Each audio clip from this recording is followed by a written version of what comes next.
नमस्कार मित्रों, पिछले वीडियो में निर्भयता ही जीवन है इस पर हमने चर्चा की थी। उसका अगला भाग इसमें हम बताने जा रहे हैं। भय होता किन कारणों से है, थोड़ी चर्चा करें।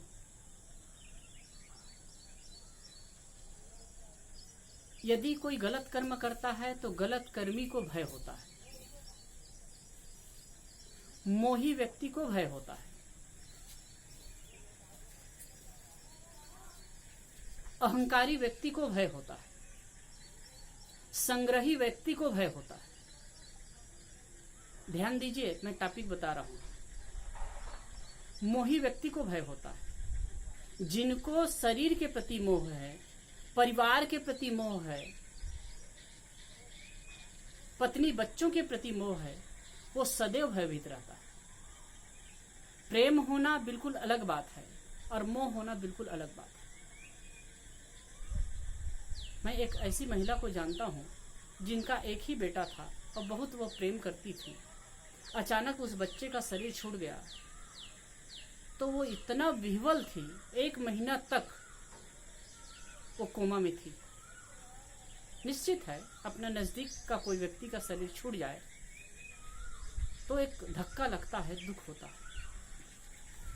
लेकिन उसकी जो स्थिति थी बड़ा ही विचित्र हो गई।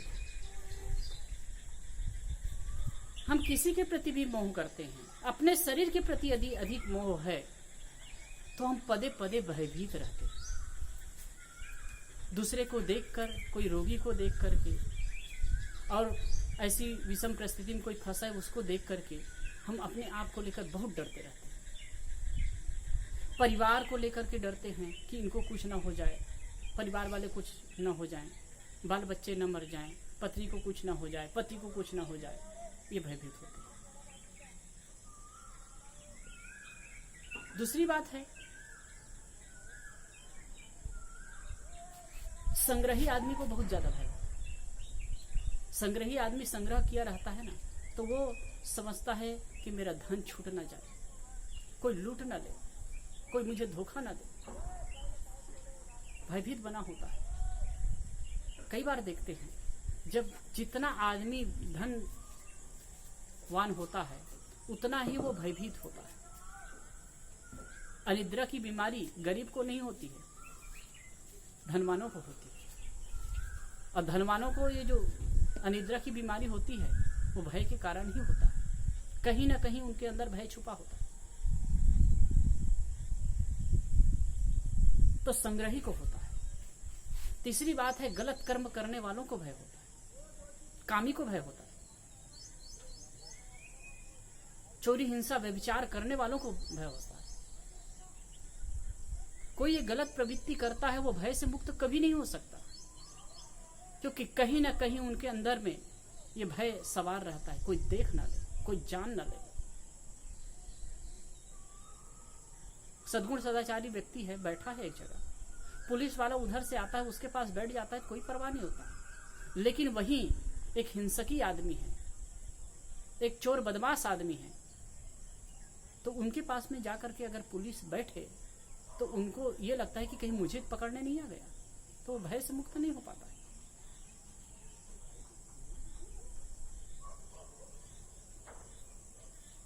तो इस प्रकार से लोभी को भय होता है, मोही को भय होता है,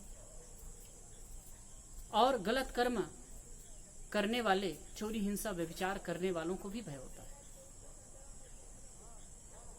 एक तरह से देखें कि हमारी जो प्रवृत्ति जितनी ज्यादा बहिरंग होती है उतने ज्यादा हम भयभीत होते जाते हैं।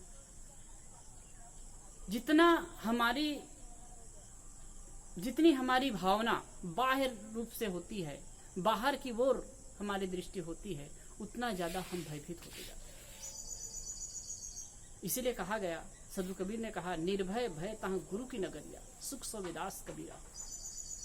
गीता में जहां दैवी संपदा का वर्णन किया गया है वहां शुरू में ही बात कही गई है, अभयम सत्व संशुद्धिर ज्ञान योग व्यवस्थिति। अभयम बड़ी महत्वपूर्ण बात है, अभय। दैवी संपदा का पहला लक्षण वर्णन करते हुए भगवान कृष्ण कहते हैं अभयम। अभय दैवी संपदा का पहला गुण है। निर्भयता। निर्भयता की स्थिति जीवन में आना बहुत बड़ी बात है। और निर्भय कौन होता है? जिसके पास कोई संग्रह नहीं है वो भयभीत नहीं हो सकता, निर्भय होता है। जिसके कोई अपना नहीं है, जिसका मोह मन कहीं बंधा नहीं है, वो भयभीत नहीं हो सकता। जो कोई गलत कर्म में प्रवृत्त नहीं है वो भयभीत नहीं हो सकता। तो निर्भयता ही जीवन है। इसके पीछे यही बात है कि आप अपने आप को दोष मुक्त कर लीजिए। वैसे काम, क्रोध, लोभ, मोह, इन विकारों से अपने आप को मुक्त कर लीजिए, तो फिर आप निर्भय हो सकते हैं।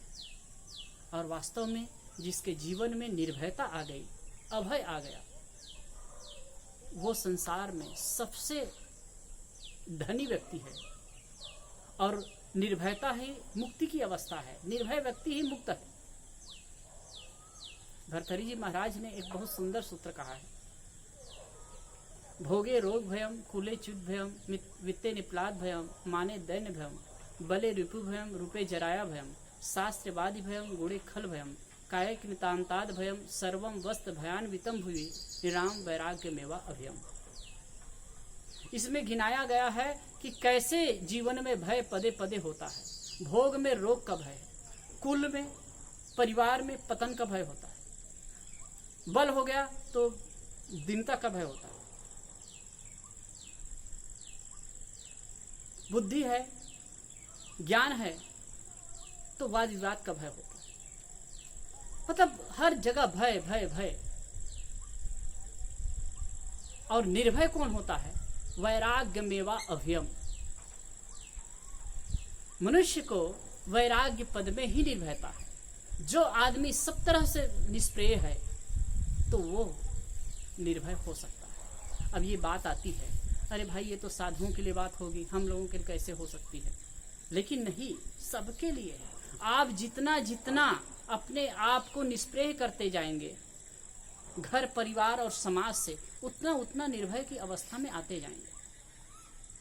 घर परिवार है, उनके प्रति कर्तव्य का निर्वहन कीजिए, लेकिन अपने आप को के मन को बांधिए मत, मन को फंसाइए मत। और अंततः समझिए, गुरुदेव जी का एक बढ़िया सा सूत्र है, व्यवहार की दृष्टि से समझो कि सब मेरे हैं और परमार्थ की दृष्टि से समझो कि कोई मेरा नहीं है। ये बहुत गहरा सूत्र है और कई बार मैं इस सूत्र को उद्धृत करता हूँ। तो हम सब इस जीवन में निर्भयता का पाठ पढ़ें और इसी जीवन में निर्भय होकर के मुक्त अवस्था को प्राप्त करें। धन्यवाद।